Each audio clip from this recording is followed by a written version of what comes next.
वस्तु एवं सेवा कर के इस 26वें भाग में जो एमकॉम अंतिम वर्ष लेखांकन के पेपर 203 का यूनिट 3 का इकाई 3 का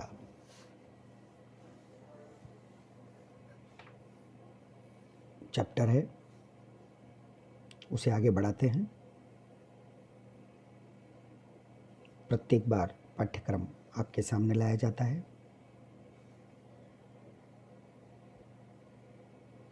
इस चैप्टर में हम डिस्कशन करेंगे conditions for taking ITC, section 16 subsection 2 के अनुसार आईटीसी लेने की शर्तें जो धारा 16 उपधारा 2 में दी गई है। The registered person will be entitled to ITC on a supply of goods only if all the following 4 conditions are fulfilled. एक पंजीकृत व्यक्ति आईटीसी के लिए तभी अधिकारी होगा जब निम्नलिखित चारों शर्तें माल की आपूर्ति के संबंध में पूर्ण कर दी गई हो, संतुष्ट कर दी गई हो। A. Possession of tax paying document. Section 16 subsection 2A read with rule 36 of the CGST rules. कर भुगतान प्रपत्र पर अधिकार धारा 16 उपधारा 2A के साथ CGST नियमावली के नियम 36 साथ में पढ़ने पर। B. Receipt of goods and और सर्विसेज, सेक्शन 16 सबसेक्शन 2B माल और सेवाओं की प्राप्ति धारा 16 उपधारा 2B के अनुसार। C. Tax leviable on supply actually paid to government, section 16 subsection 2C माल की आपूर्ति पर कर वास्तव में सरकार को भुगतान कर दिया गया है, धारा 16 उपधारा 2C। And last D. Filing of return, वस्तु एवं सेवा कर की विवरणी प्रस्तुत करना, सेक्शन 16 2D धारा 16 उपधारा D के अनुसार। Let us discuss with all 4 conditions now one by one. अब एक एक करके इन चारों शर्तों को हम विस्तृत रूप से अध्ययन करते हैं।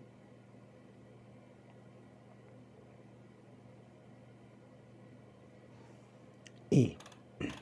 Possession of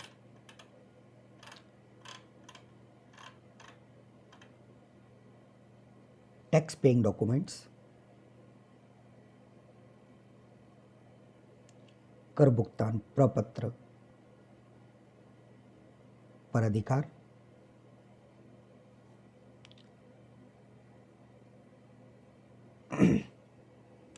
ITC can be availed on the basis of any of the following documents.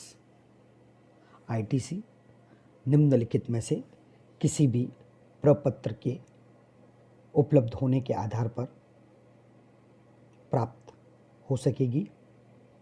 Number 1, invoice issued by the supplier of goods,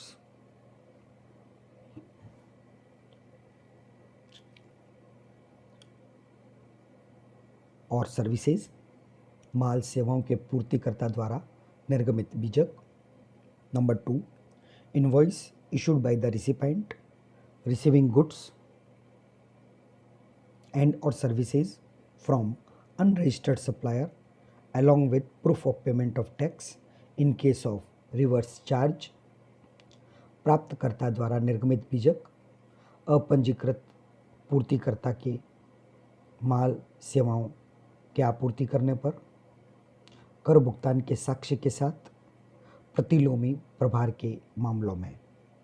number 3, debit note issued by the supplier, पूर्तिकर्ता द्वारा निर्गमित debit note, bill of entry और similar document prescribed under the Customs Act 1962, सीमा शुल्क अधिनियम 1962 में निर्धारित प्रवेश बिल या समकक्ष प्रपत्र, रिवाइज्ड इनवॉइस पुनरीक्षित बीजक, document issued by the input service distributor input सेवा वितरक द्वारा निर्गमित प्रपत्र।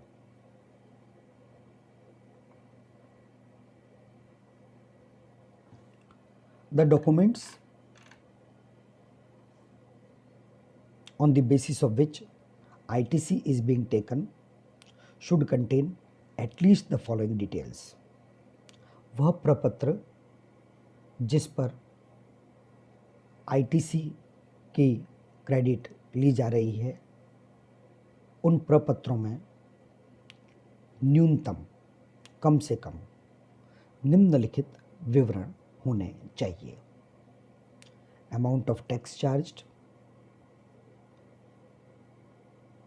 कितना कर लगाया गया है उसकी राशि, डिस्क्रिप्शन ऑफ गुड्स और सर्विसेज, माल और सेवाओं का विवरण, total value of supply of goods and और सर्विसेज, कुल आपूर्ति किए गए माल और सर्विसेज सेवाओं की कीमत, GSTIN of the supplier and recipient, आपूर्तिकर्ता और प्राप्तकर्ता के GSTIN number, place of supply in case of interstate supply, अंतर्राज्य आपूर्ति के मामलों में वह स्थान का उल्लेख किया जाना जहां से माल की आपूर्ति की गई है।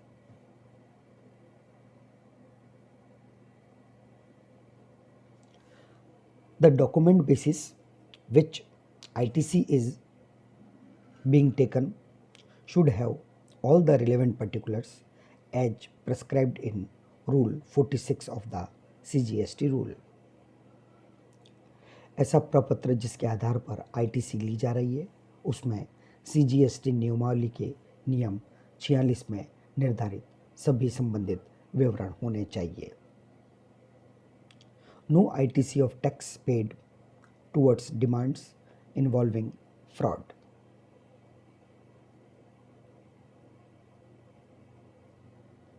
Tax paid in pursuance of any order where any demand has been confirmed on amount of any fraud, willful misstatement or suppression of facts cannot be availed as ITC.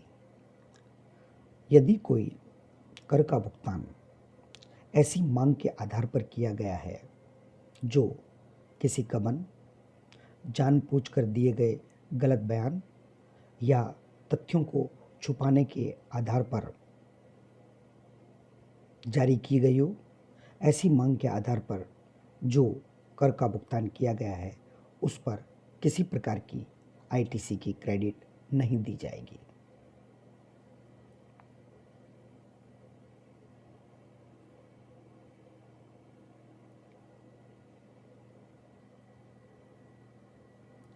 The next condition is receipt of the goods and or services. Section 16, subsection 2B. माल और सेवाओं की प्राप्ति धारा 16 और धारा 2B के अनुसार The registered person taking the ITC must have received the goods and or services. ITC लेने वाले व्यक्ति को माल और सेवाओं की आवश्यक रूप से प्राप्ति हो चुकी होनी चाहिए। Bill to ship to model, under this model the goods are delivered to a third party C on the direction of the customer registered person B who purchases the goods from the vendor supplier A. In other words, A bills to B but ships the goods to C on direction of B. In effect, two supplies take place in this scenario, which from A to B and from B to C. Thus, under this model, the customer registered person who purchases such goods does not receive the said goods. Bill to ship to model भी शामिल है। इस model के अधीन माल की सुपुर्दगी तृतीय पक्षकार को की जाती है पंजीकृत व्यक्ति के निर्देश पर जिसने पूर्तिकर्ता से माल क्रय किया है।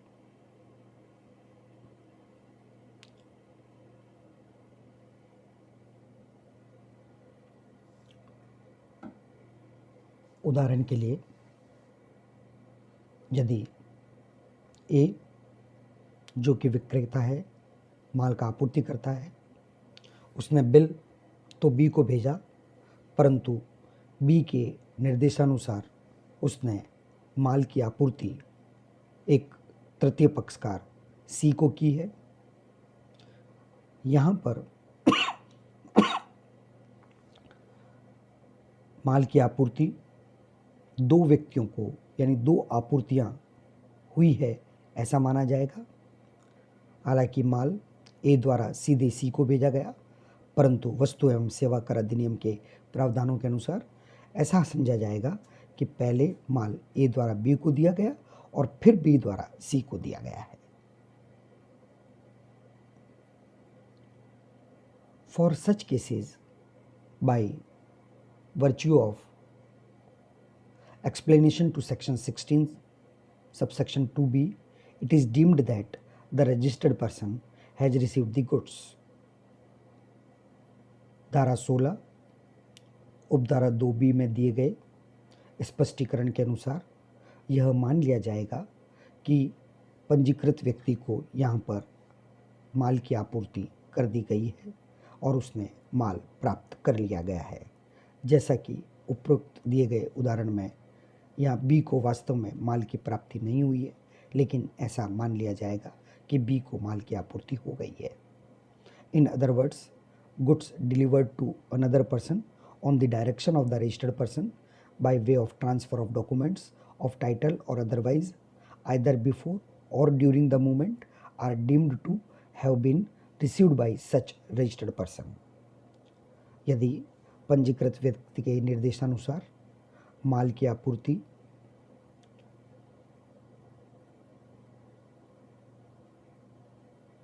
या तो प्रपत्रों के हस्तांतरण द्वारा अथवा अन्य तरीके से माल का मूवमेंट स्टार्ट होने से पहले या माल का मूवमेंट होने के दौरान यदि किसी तृतीय पक्षकार को हस्तांतरित कर दिया जाता है तो भी यही माना जाएगा कि जैसे उस पंजीकृत व्यक्ति ने माल को प्राप्त कर लिया है। So ITC will be available to the registered person on whose order the goods are delivered to a third person. यहाँ पर पंजीकृत व्यक्ति को ITC की क्रेडिट उपलब्ध होगी जिसके निर्देश पर तृतीय पक्षकार को माल की आपूर्ति की गई है। Similarly, services may also be provided to a third party by the service provider, supplier on the direction of the service recipient, registered person. In this case also, though the service recipient does not receive the service by virtue of explanation to section 16(2) subsection b, it is deemed that the registered person has received the service. In other words, service provided to any person on the direction of and on account of registered person, it is deemed to have been received by the registered person. So ITC will be available to the registered person on whose direction the services are provided to a third person. ऊपर बताए गए माल के संबंधित आपूर्ति के नियम सेवाओं पर भी लागू होंगे। यदि किसी सेवा के आपूर्तिकर्ता द्वारा पंजीकृत व्यक्ति के निर्देशानुसार किसी तृतीय पक्षकार को सेवाओं की आपूर्ति की जाती है तो यहाँ पर सेवाओं की आपूर्ति पंजीकृत व्यक्ति को की गई मानी जाएगी, जैसा कि धारा 16 उपधारा 2b में दिए गए स्पष्टीकरण में यह बताया गया है।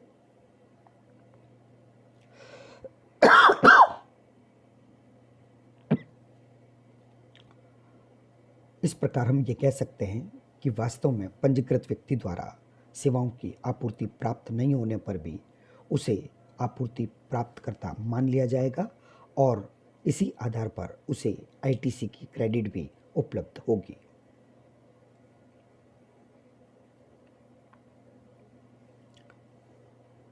Tax leviable on supply actually paid to government, section 16 subsection 2C। पूर्ति पर कर वास्तव में सरकार को भुगतान कर दिया गया है, धारा 16 उपधारा 2C।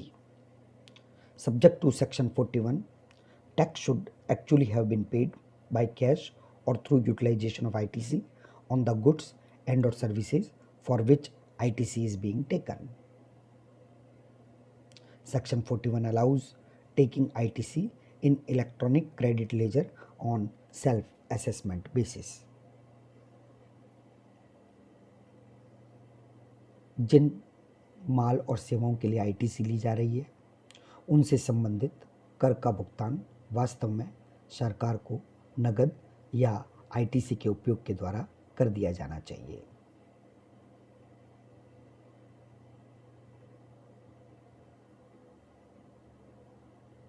ITC electronic credit ledger के माध्यम से स्वयं कर निर्धारण आधार पर ली जा सकती है, धारा 41 के प्रावधानों के अनुसार। प्रारंभ में अंतिम आईटीसी ली जा सकती है कॉमन पोर्टल पर मैचिंग से पूर्व और स्वयं निर्धारित करके, लेकिन इसका विस्तृत विवरण आईटीसी कैसे प्राप्त करें और कैसे उपयोग करें इसके बारे में हम बाद में अध्ययन करेंगे।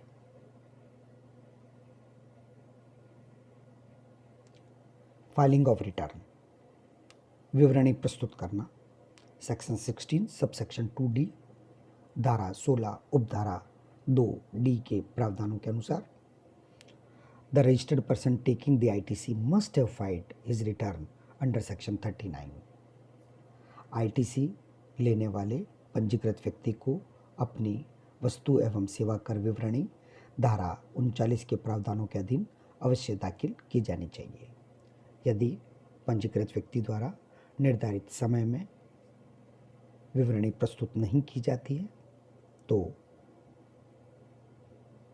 उसे आईटीसी की क्रेडिट प्राप्त नहीं होगी। Thank you.